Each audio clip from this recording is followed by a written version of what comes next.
ദൈവനാമത്തിനുണ്ടാകും. ബഹുമാനപ്പെട്ട അച്ഛൻ, പ്രിയ മാതാപിതാക്കളെ, കുഞ്ഞുങ്ങളെ, നാം ഒരു വലിയ നോമ്പിൻ്റെ കാലഘട്ടത്തിലാണ് നാം ഓർക്കും. ഇന്ന് 27 ദിവസങ്ങൾ കഴിഞ്ഞു. നോയമ്പ് സമഗ്രമായ ജീവിത രൂപാന്തരത്തിനും സൗഖ്യത്തിനും നിരപ്പിനും ഉള്ള ആഹ്വാനമാണ് നമുക്ക് നോയമ്പ് നൽകുന്നത്. നമ്മൾ ആഹാരം വർദ്ധിക്കുന്നത് മാത്രമല്ല, ക്രിയാത്മകമായ സഹായകരമാകുന്ന ജീവിതാനുഭവമായി നമ്മുടെ നോമ്പിലെ വർദ്ധനകൾ നമുക്ക് മാറും. ദുശീലങ്ങളിൽ നിന്ന് നാം അകന്ന്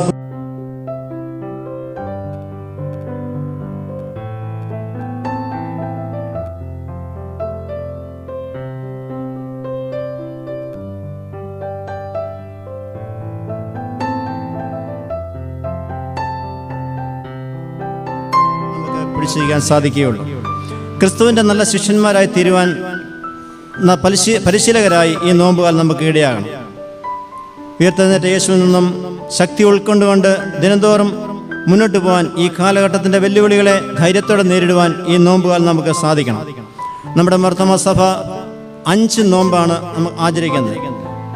3 നോമ്പ് അപ്പോസ്തല നോമ്പ്, 15 ദിന നോമ്പ്, 25 ദിന നോമ്പ്, വലിയ നോമ്പ്. അതിൽ വലിയ നോമ്പിൻ്റെ ഭാഗമാണ് നാം ഇന്ന് ഓരോരുത്തരും. നാം ഓരോ നോമ്പ് കാലങ്ങളിലും നാം ഓരോ ദിവസവും നമ്മുടെ വചന ശുശ്രൂഷ നമ്മൾ കേട്ടുകൊണ്ടിരിക്കുകയാണ്. നമ്മൾ ബുധനാഴ്ച മുതൽ നമ്മൾ നോയമ്പിൻ്റെ ശുശ്രൂഷ ആരംഭിച്ച് 1-ാം ദിവസം അച്ഛനിൽ കൂടെ ഉറുമ്പിൻ്റെ അനുഭവത്തെ ഉപമിച്ചുകൊണ്ട് അച്ഛനിൽ നിന്ന് നമുക്ക് വചന ശുശ്രൂഷ നമുക്ക് കേൾക്കാൻ സാധിച്ചു. നിസ്സാര ജീവിയാണെങ്കിലും ഉറുമ്പിനെ ഉപമിച്ചുകൊണ്ട് സദൃശവാക്യത്തിൽ പറയുന്ന ആ ഭാഗം നമ്മളെ സവിസ്തരം നമുക്ക് കേൾക്കാൻ സാധിച്ചു. നമ്മുടെ ഇന്ന് ഇത്രയും പേർക്കെങ്കിലും ദൈവത്തിൽ കടന്നു സാധിച്ചു. നമ്മൾ അലസരായി പോകാതെ ദൈവജനം ദിനതോറും കേൾക്കുവാൻ ഈ നോയമ്പിൻ്റെ സമയങ്ങളിൽ നമുക്ക് ഇടയാകണം. 2-ാം ദിവസം നമ്മൾ കേൾപ്പിച്ച വചനം, നയമാൻ പരാക്രമശാലിയാണെങ്കിലും കുഷ്ഠരോഗിയായിരുന്നു. എന്നാൽ ആ നയമാൻ ആ ചെറിയ ദാസിയുടെ വാക്കിന് വില കൊടുത്തതുകൊണ്ട്, അതുമാത്രമല്ല പ്രവാചകൻ്റെ വാക്കിന് വില കൊടുത്തതുകൊണ്ടും ദൈവസേനയിൽ തലകളെ വണക്കിയപ്പോൾ അവന് കുഷ്ഠരോഗം മാറിക്കിട്ടി. നമ്മുടെ ജീവിതം നമ്മളായിരുന്നാലും ദൈവസേനയിൽ നമുക്ക് തലകളെ വണക്കുവാൻ ഈ കാലങ്ങളിൽ നമുക്ക് ഇടയാകണം. 3-ാം ദിവസം അച്ഛനിൽ കൂടെ നമ്മൾ കേട്ട വചനം യാമപ്രാർത്ഥനകളെ പറ്റിയാണ്. അച്ഛൻ ഓരോ പ്രാർത്ഥന പറഞ്ഞപ്പോഴും നമുക്ക് മനസ്സിലാക്കാൻ സാധിക്കുന്നത്, ഓരോ 3 മണിക്കൂർ കഴിയുമ്പോഴും നാം ദൈവസേനയിൽ പ്രാർത്ഥിക്കേണ്ടത് വളരെ ആവശ്യമാണ്. നാം ഞായറാഴ്ച തോറും ദേവാലയത്തിൽ വരും, ഒരാഴ്ചത്തേക്കുള്ള അനുഗ്രഹങ്ങൾ പ്രാവശ്യം നമുക്ക് കടന്നു പോകും. എന്നാൽ ഈ യാമപ്രാർത്ഥന നമ്മൾ മൊബൈൽ ചാർജ് ചെയ്യുന്ന പോലെ ഓരോ 3 മണിക്കൂർ കഴിയുമ്പോഴും ദൈവസേനയിൽ നമ്മുടെ സങ്കടങ്ങൾ പകരുന്നതിനും പറയുന്നതിനും ദൈവത്തിൽ നിന്ന് അനുഗ്രഹങ്ങൾ പ്രാപിക്കുന്നതിനും യാമപ്രാർത്ഥന നമുക്കിടയാകും എന്ന് നമ്മളെ ഉദ്ബോധിപ്പിച്ചു. 4-ാം ദിവസം നാം കേട്ട വചനം, യേശു 40 ദിവസം ഉപവസിച്ച, അല്ലെങ്കിൽ നമ്മുടെ ജീവിതത്തിൽ കൂടുതൽ ഉപവസിക്കുമ്പോഴും പ്രാർത്ഥിക്കുമ്പോഴുമാണ് സാത്താൻ്റെ പരീക്ഷണങ്ങൾ നമുക്ക് ജീവിതത്തിൽ നേരിടുന്നത്. യേശു 40 ദിവസം ഉപവസിച്ചപ്പോഴാണ് സാത്താൻ യേശുവിനെ പരീക്ഷിച്ചത്. എന്നാൽ ആ പരീക്ഷ യേശു ജയിച്ചത് ദൈവവചനത്താലാണ്. യേശു ആ പരീക്ഷയിൽ സാത്താനിൽ നിന്ന് ജയിച്ചത്. നാം ദിനംതോറും ദൈവവചനം ഭക്ഷിക്കണം, ദൈവവചനം പഠിക്കണം എന്ന് നമ്മളെ ഉദ്ബോധിപ്പിച്ചു. ഇന്നലെ ബഹുമാനപ്പെട്ട അച്ഛനിൽ കൂടെ, അച്ഛൻ്റെ ജീവിതാനുഭവത്തിൽ കൂടെ നമുക്ക് നല്ല ഒരു സന്ദേശം നമുക്ക് കേൾക്കാൻ സാധിച്ചു. ചുരുക്കി പറഞ്ഞാൽ, ഈ ഓരോ നോയമ്പും ഓരോ വചനകേൾവിയും ഈ നോയമ്പ് കാലങ്ങളിൽ നമുക്ക് രൂപാന്തരങ്ങൾ നമ്മുടെ ജീവിതത്തിൽ ഉണ്ടാകണം. ദൈവഭാവത്തെ കൂടുതൽ അടുത്തു വരുവാൻ നമുക്കിടയാകണം എന്ന് നമുക്ക് ഓർത്ത് പ്രാർത്ഥിക്കാം. ഇന്നത്തെ അല്പനേരത്തെ ചിന്തയ്ക്കായിട്ട് 2 കൊരിന്ത്യർ 5:17 ഒരുത്തൻ ക്രിസ്തുവിനായാൽ അവൻ പുതിയ സൃഷ്ടിയാകുന്നു, പഴയത് കഴിഞ്ഞതുപോയി, ഇതാ അത് പുതുതായി തീർന്നിരിക്കുന്നു. റോമർ 8:9 നിങ്ങളോ ദൈവത്തിൻ്റെ ആത്മാവ് നിങ്ങൾ വസിക്കുന്നു എന്ന് വരികിൽ ജഡസ്വഭാവമുള്ളവരല്ല ആത്മസ്വഭാവമുള്ളവരത്രേ. യോഹന്നാൻ 15:5 പ്രകാരം വായിക്കുന്നു, ഒരുത്തൻ എന്നിലും ഞാൻ അവനിലും വസിക്കുന്നുവെങ്കിൽ അവൻ വളരെ ഫലം കായ്ക്കും. യോഹന്നാൻ 15:8 നിങ്ങൾ വളരെ ഫലം കായ്ക്കുന്നതിനാൽ എൻ്റെ പിതാവ് മഹത്വപ്പെടുത്തുന്നു, അങ്ങനെ നിങ്ങൾ എൻ്റെ ശിഷ്യന്മാർ ആകും. നമുക്കൊരു വാക്ക് പ്രാർത്ഥിക്കാം. സ്നേഹവാനായ ദൈവമേ, സ്വർഗ്ഗസ്ഥ പിതാവേ, വീണ്ടും ഒരു പ്രാവശ്യം കർത്താവേ ദിവസങ്ങളായിരിക്കാൻ ദൈവമേ ഇന്ന് ഈ സന്ധ്യാസമയം ഞങ്ങൾക്ക് ഒരിക്കൽ കൃപയ്ക്കായി സ്തുതിക്കുന്ന സ്തോത്രം ചെയ്യുന്ന കർത്താവേ. ദൈവമേ ഞങ്ങൾ കുറഞ്ഞ ഇറങ്ങലും കർത്താവേ, അവിടുത്തെ സാന്നിധ്യവും കാവലും ഓരോ ദിവസം ഞങ്ങളുടെ കൂടെ ഉള്ളതിനാൽ സ്തോത്രം കർത്താവേ. കടന്നെല്ലാവരും മക്കളെ ഓർത്ത് പ്രാർത്ഥിക്കും ദൈവമേ. ഈ കാലങ്ങൾ കർത്താവേ, നോയമ്പിൻ്റെ കാലങ്ങൾ കർത്താവേ, കൂടുതലായി അങ്ങനെ ആശ്രയിച്ചുകൊണ്ട് അങ്ങനെ അടിയുറച്ച് ജീവിപ്പാൻ നിന്റെ മക്കളെ സഹായിക്കണമേ. ദിനത്തോറും അവിടുത്തെ വചനങ്ങൾ ഭക്ഷിച്ചുകൊണ്ട് മുന്നോട്ട് പോകാൻ ഞങ്ങളെ സഹായിക്കണമേ കർത്താവേ. ലോകത്ത് കണ്ണോടിക്കുമ്പോൾ രോഗങ്ങളും പ്രയാസങ്ങളും ഒക്കെ ഉണ്ട് കർത്താവേ. അതെല്ലാം നിൻ്റെ മക്കളോട് വിടുവിക്കണം പ്രാർത്ഥിക്കുന്ന കർത്താവേ. ദൈവം അങ്ങയിൽ ആശ്രയിച്ച് ഞങ്ങളെ സഹായിക്കണമേ. അല്പസമയം അവർ സ്ഥിതിയിലിരിക്കുന്ന സാന്നിധ്യങ്ങൾ നിറയ്ക്കണമേ. മാനവമോത്വം ദൈവയുടെ കരങ്ങൾ തരുന്നു. യേശുനാമത്തോടെ താഴ്മയായ കൃപ കേൾക്കുമാറാകണമേ. നമ്മൾ ഇന്ന് വായിച്ച വാക്യങ്ങൾ നമുക്ക് മനസ്സിലാക്കാൻ സാധിക്കുന്നത്, നമ്മൾ ലോകത്ത് കണ്ണോടിക്കുമ്പോൾ ഏത് പ്രവർത്തനത്തിനും ഒരു 2 വശം ഉണ്ടെന്ന് നമുക്ക് മനസ്സിലാക്കാൻ സാധിക്കും. ഒരു ഉയർച്ചയുണ്ടെങ്കിൽ ഒരു താഴ്ചയുണ്ട്, ഒരു നന്മയുണ്ടെങ്കിൽ ഒരു തിന്മയുണ്ട്, ഒരു രാത്രി ഉണ്ടെങ്കിൽ പകലുണ്ട്. എന്ത് കാര്യങ്ങളെടുത്താലും ഒരു 2 വശം ആ കാര്യങ്ങൾക്കുണ്ട് എന്ന് പറഞ്ഞതുപോലെ ഇന്ന് നമ്മൾ വായിച്ച വേദഭാഗം ഒരു പഴയ സൃഷ്ടിയും ഒരു പുതിയ സൃഷ്ടിയും നമുക്ക് കാണാൻ സാധിക്കും. എപ്പോഴാണ് ആ പഴയ സൃഷ്ടി പുതിയ സൃഷ്ടിയാകുന്നത്? യേശുവിനെ കണ്ടുമുട്ടി കഴിയുമ്പോൾ, യേശുവിനെ സ്വന്തം രക്ഷിതാവായി തീർന്നു കഴിയുമ്പോൾ അവൻ പഴയ സൃഷ്ടി മാറി ഒരു പുതിയ സൃഷ്ടിയായിട്ട് കാണാൻ സാധിക്കും. അതുമാത്രമല്ല, നമുക്കവിടെ കാണാൻ സാധിക്കും ജഡസ്വഭാവവും ആത്മസ്വഭാവവും. ജഡസ്വഭാവം നമുക്കറിയാം, ആത്മസ്വഭാവം നമുക്കറിയാം. അപ്പോൾ എല്ലാ പ്രവർത്തനങ്ങൾക്കും ഒരു 2 വശം നമുക്ക് കാണാനായിട്ട് സാധിക്കും. ഫലം കായ്ക്കുന്നവരും ഫലം കായ്ക്കാത്തവരും, യേശുവിൻ്റെ ശിഷ്യന്മാരായിട്ട് ജീവിക്കുന്നവരും അല്ലെങ്കിൽ ക്രിസ്തുവിൻ്റെ ശിഷ്യന്മാരല്ലാതെ ജീവിക്കുന്നവരും. എല്ലാ പ്രവർത്തനങ്ങളിലും നമുക്കൊരു 2 വശങ്ങൾ നമുക്ക് കാണാൻ സാധിക്കും. ഒരുവൻ ക്രിസ്തുവായാൽ അവൻ പുതിയ സൃഷ്ടിയാകുന്നു, പഴയത് കഴിഞ്ഞുപോയി. ഒരു പുതിയ സൃഷ്ടിയായി കഴിയുമ്പോൾ തീർച്ചയായും ആത്മാവിൻ്റെ ഫലങ്ങളെ ഉൾക്കൊണ്ടുകൊണ്ട് ആത്മാവിൻ്റെ ഫലങ്ങൾ പുറപ്പെടുവിക്കുന്നവരായി ജീവിക്കാൻ നമുക്ക് സാധിക്കണം. ഗലാത്യർ 5:22 ആത്മാവിൻ്റെ ഫലങ്ങൾ നമുക്ക് വ്യക്തമായി ഇവിടെ കാണാൻ സാധിക്കും. സ്നേഹം, സന്തോഷം, സമാധാനം, ദീർഘക്ഷമ, ദയ, പരോപകാരം, വിശ്വസ്തത, സൗമ്യത, ഇന്ദ്രിയജയം എന്നീ ആത്മാവിൻ്റെ ഫലങ്ങൾ പുറപ്പെടുവിച്ചുകൊണ്ട് ദിനംതോറും ജീവിക്കുവാൻ നമുക്ക് ലോകത്ത് സാധിക്കണം. നമ്മൾ ഒരു ക്രിസ്ത്യാനിയെ തിരിച്ചറിയുന്നത് എങ്ങനെയാണ്? അവൻ്റെ പേര് കൊണ്ടോ അവൻ്റെ ഭാഷ കൊണ്ടോ അവൻ്റെ വേഷം കൊണ്ടോ അല്ല, അവൻ പുറപ്പെടുവിക്കുന്ന ഫലങ്ങൾ കണ്ടുകൊണ്ട് നമുക്കൊരു ക്രിസ്ത്യാനിയെ തിരിച്ചറിയാൻ സാധിക്കും. ആ ഫലത്താലാണ് നമുക്ക് അവരെ തിരിച്ചറിയാൻ സാധിക്കുന്നത്. ഒരിക്കലും മുള്ളുകളിൽ നിന്നും മുന്തിരിപ്പഴവും ഞെരിഞ്ഞിൽ നിന്ന് അത്തിപ്പഴവും നമുക്ക് പറിക്കാൻ സാധിക്കില്ല. നല്ല ഫലം, നല്ല വൃക്ഷം നല്ല ഫലം കായ്ക്കും, ആകാത്ത വൃക്ഷം ആകാത്ത ഫലവും കായ്ക്കും. നമ്മൾ അറിയാനുള്ള നമുക്ക് ക്രിസ്ത്യാനി എന്ന പേര് ലഭിച്ചത് നമുക്ക് അന്ത്യോക്യയിൽ വെച്ചാണ് ക്രിസ്ത്യാനി എന്ന പേര് ലഭിച്ചത്. സഭ അല്ലെങ്കിൽ എക്ലീസിയ എന്ന വാക്കിനർത്ഥം വേർതിരിച്ച് വിളിക്കപ്പെട്ടവർ എന്നാണ്. അതായത് നമ്മൾ ജീവിതത്തിൽ ലോകത്തിൽ ആയിരിക്കുമ്പോൾ നാം പുതിയ സൃഷ്ടിയായി ജീവിക്കുവാൻ നമുക്കിടയാകണം.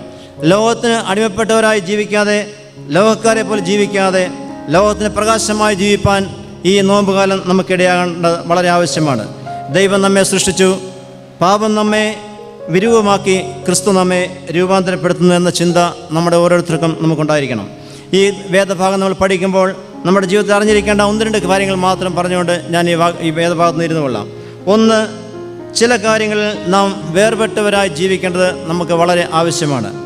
ഏതൊക്കെ കാര്യങ്ങളാണ് നാം വേർപെട്ടവരായി ഈ ലോകത്ത് ജീവിക്കേണ്ടത്? ഒന്ന്, വിശ്വാസത്തിൽ നാം വേർപെട്ടവരായി ജീവിക്കണം. പഴയ നിയമം പഠിക്കുമ്പോൾ ദൈവം അബ്രഹാമിനെ വിളിക്കുന്ന ചരിത്രം നമുക്കറിയാം. ബഹുദൈവ വിശ്വാസ ആചാരത്തിൽ നിന്നും ദൈവം അബ്രഹാമിനെ വിളിച്ചു ഏകദൈവ വിശ്വാസത്തിലേക്കും ജീവനുള്ള ദൈവത്തിലേക്കും ദൈവം അബ്രഹാമിനെ വിളിച്ചതായിട്ട് നമുക്ക് കാണാൻ സാധിക്കും. ഇന്ന് സമൂഹത്തിൽ നാം നോക്കുമ്പോൾ പല വിഗ്രഹാരാധനയും പല രീതിയിലുള്ള ആരാധനകൾ നമുക്ക് കാണാൻ സാധിക്കും. 115-ാം സങ്കീർത്തനം പഠിക്കുമ്പോൾ അവയെ ഉണ്ടാക്കുന്നവൻ അവയെപ്പോലെയാകുന്നു, അവയിൽ ആശ്രയിക്കുന്നവൻ ഏവനും അങ്ങനെ തന്നെ. അവയെ എന്നുദ്ദേശിക്കുന്നത് വിഗ്രഹത്തെയാണ്. ഇപ്പോൾ വിഗ്രഹത്തെ ഉണ്ടാക്കുന്ന അവയെപ്പോലെയാകുന്നു, അവയിൽ ആശ്രയിക്കുന്ന ഏവനും അങ്ങനെ തന്നെ. ഇസ്രായേലെ യഹോവയിൽ ആശ്രയിക്കുക, അവൻ അവരുടെ സഹായവും പരിചയമാകുന്നു. നമ്മുടെ ആശ്രയം എവിടെ ആയിരിക്കണം? നമ്മുടെ വേദപുസ്തകം അതിൻ്റെ ഏറ്റവും മധ്യവാക്യം 118-ാം സങ്കീർത്തനം 8-ാം വാക്യമാണ്. മനുഷ്യനിൽ ആശ്രയിക്കുന്നതിനേക്കാൾ യഹോവയിൽ ആശ്രയിക്കുക നല്ലത്, പ്രഭുക്കന്മാരിൽ ആശ്രയിക്കുന്നതിനേക്കാൾ യഹോവയിൽ ആശ്രയിക്കുക നല്ലതെന്ന് അവിടെ വ്യക്തമായി നമുക്ക് കാണാൻ സാധിക്കും. നമ്മുടെ ദൈവം ജീവനുള്ള ദൈവമാണ്. നമ്മുടെ ദൈവം ഏകനാണ്, സത്യമാണ്, ആത്മാവാണ്, സദ്ഗുണപൂർണനാണ്, സൃഷ്ടാവാണ്, സർവശക്തനും സർവ്വവ്യാപിയും സർവജ്ഞാനിയുമാണ്. ഈ വേർപെട്ട വിശ്വാസമാണ് നമ്മെ ധൈര്യപ്പെടുത്തുകയും ശക്തിപ്പെടുത്തുകയും ചെയ്യുന്നത്. ഉറപ്പും ധൈര്യവും പ്രത്യാശയുമുള്ളവരായി ദിനത്തോറും ജീവിപ്പാൻ നമുക്കിടയാകണം.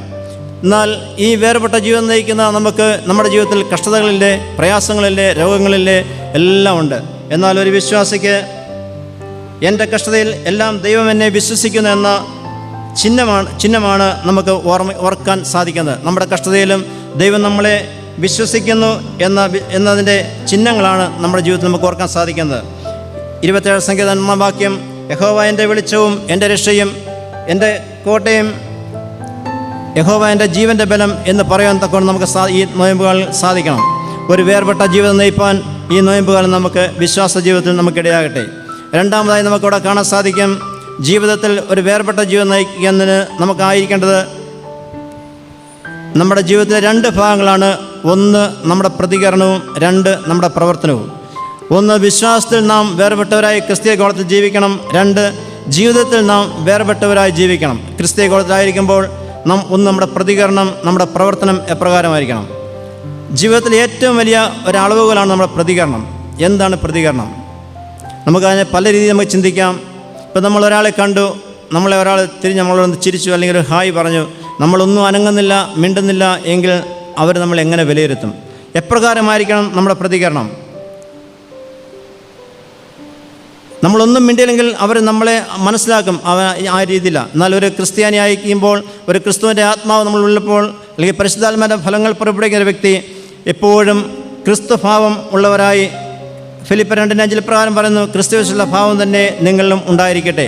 ക്രിസ്തുവിലുള്ള ഭാവം നമ്മൾ ഉണ്ടായി ദിനത്തോറും മുന്നോട്ട് പോകാൻ നമുക്ക് സാധിക്കണം. വീണ്ടും ആത്മാവിൻ്റെ ഫലങ്ങളെപ്പറ്റി നമ്മൾ പഠിക്കുമ്പോൾ ഗലാത്യർ 5:22 നമുക്ക് അറിയാം, സ്നേഹം, സന്തോഷം, സമാധാനം, ഇവ നമ്മുടെ ജീവിത ഭാവങ്ങളെ കാണിക്കുന്നു. സ്നേഹം, സന്തോഷം, സമാധാനം നമ്മുടെ ജീവിതത്തിൻ്റെ ഭാവങ്ങളെ കാണിക്കുന്നു. ദീർഘക്ഷമ, ദയ, പരോപകാരം, ഇവ നമ്മുടെ ജീവിത പെരുമാറ്റത്തെ നമുക്ക് കാണിക്കുന്നു. ദീർഘക്ഷമ, ദയ, പരോപകാരം ഇവ നമ്മുടെ ജീവിതത്തിൻ്റെ പെരുമാറ്റങ്ങളെ കാണിക്കുന്നു. വിശ്വസ്തത, സൗമ്യത, ഇന്ദ്രിയം ഇവ ജീവിത ശിക്ഷണങ്ങളെ കാണിക്കുന്നു.